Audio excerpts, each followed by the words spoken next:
na.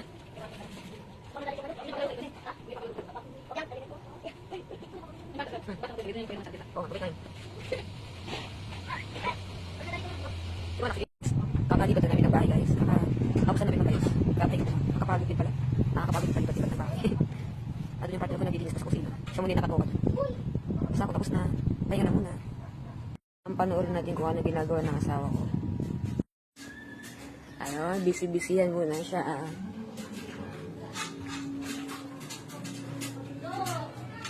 Hindi na yung ginagawa mo. Kala ko naglilinis ka.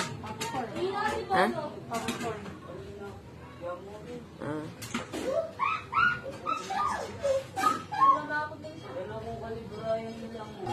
Di ba tapos?